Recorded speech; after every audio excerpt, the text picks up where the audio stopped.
But we shouldn't have been surprised that Drew McIntyre was going to lose to win the title. Was going to win the title when the SmackDown before that Raw, he turned up on SmackDown and kind of confronted Roman Reigns. So it made you think that it's one of those things that you saw that and go, yeah, Randy's not winning that title. He's not going to keep that title. No, because they kind of, if they're doing that, then that means that they're trying to build up some sort of story to go into a match between the two. So it kind of, you knew kind of when Drew won it, I was like, I wasn't surprised. No, I wasn't surprised. I'd much rather see Drew McIntyre versus Roman Reigns than Randy Orton against Roman Reigns. 100%, and it was definitely a great move. With those two characters being heels, you need to have that babyface or that tweener. Yeah, I mean, it's to go against.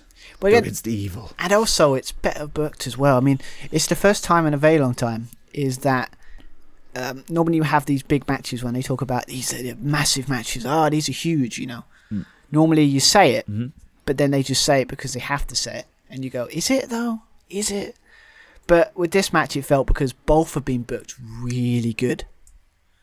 You know? Especially with Roman Reigns' heel turns being a godsend for his character. He's been brilliant. Yep. Loving the whole thing with Jey Uso. And obviously, Drew McIntyre is probably... I haven't seen a WWE champion booked as well for a very long time. No, they've kind of done everything right with Drew. All his feuds, I'd say the feud with Orton's gone on for a bit too long. Yeah, I mean, the Hell in a Cell match was a bit like... should have ended at the ambulance match, the previous, but... Yeah, I think so. But I don't know if it's just a gateway to kind of like something to do before this, like, didn't have anything, so we kept this going maybe. But yeah, I mean, again, it was two people. It's the first time in a while that you've gone two people that you've gone. They're both booked great. They're both interesting, and they're both in the same boat of. I think it was summed up in the contract signing for it as well. And Paul Heyman talked about it afterwards in an interview. Roman Reigns was in that boat a few years ago. He was the right person at the right place, just at the very wrong time. He was at the time when they wanted Daniel Bryan or the CM Punk to be that face of the company. Now, Drew McIntyre is here. He's the right guy at the right place, has been a godsend at the wrong time. Roman Reigns is the tribal chief. There's a bit more meadow in that as well obviously Roman Reigns, but also the pandemic as well. I guess that's what as well. Like, he's supposed to have his moment, but I mean, I think what I love about it is, like, unfortunately with like no fans, you can't really gauge if anyone's over or not. But no, I think he is. I think he will be when fans come back. I think he is.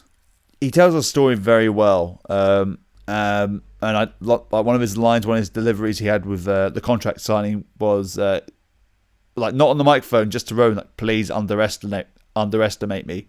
Please underestimate me. I was like, ooh. It's just, they're both good. They've got the intensity down. I think it's got the intensity. Yeah. It's like he's got that kind of, like, when he gets pissed off or he's really angry.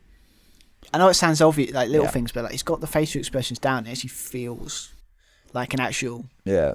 Out comes the Scottish psychopath. And he actually looks at it and he acts it, and it's just like...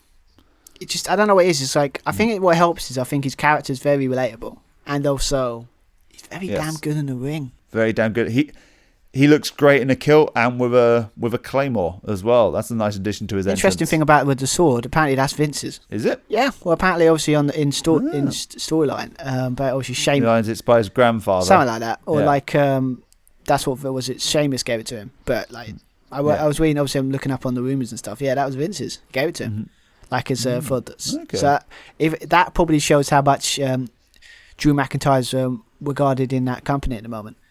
If Vince is giving stuff like that and kind of trying to build his character, I think he's totally, and that's always good. Yeah.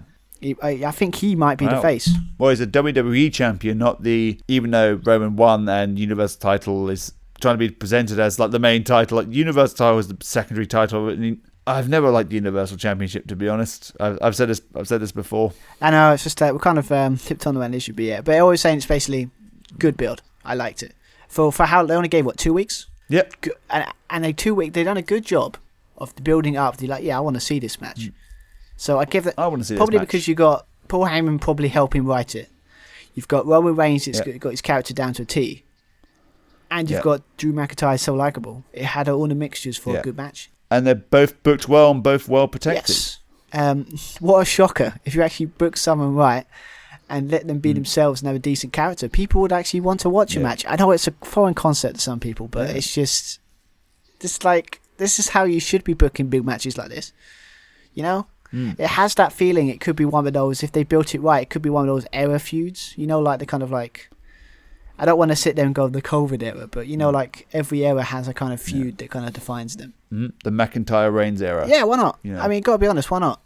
I mean, it's like they tried it with Orton and Cena, but it didn't work because they had no chemistry really. So, or it was because we had it too often. But this, they feel like they can work. They worked together before anyway, but like they have chemistry. They've got. It looks like they can promo back and forth is good, decent.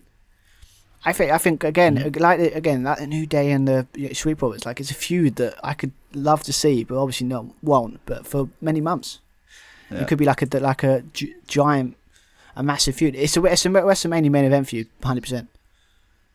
Yeah, for sure. That I hope they do. Please. I hope so. I gotta be honest. I would love that, and hopefully we can go down the pub again and we can watch it down the watch along. Ah, that'd be good. That'd be the highlight of 2021. But anyway, yes. Let's get into the match. I think we did a lot of so basically, from if you want to skip all of this and just go to the clutch of it, good build up. That's basically what we're trying to say. Rambling around a bit, but good build up. Even before the bell, like they were basically staring each other down for a good 2 or 3 minutes, just holding each other's titles aloft, like no one's breaking their gazes at all, no one's blinking, like no movement of the facial muscles, no one's twitching, no one's giving an inch, not a centimetre, not a millimetre. It's like, this is a proper stare down, this is going to be a fight. I would like them to have a bit more sluggishness to it. They started off like test of strength, perfect way to start it.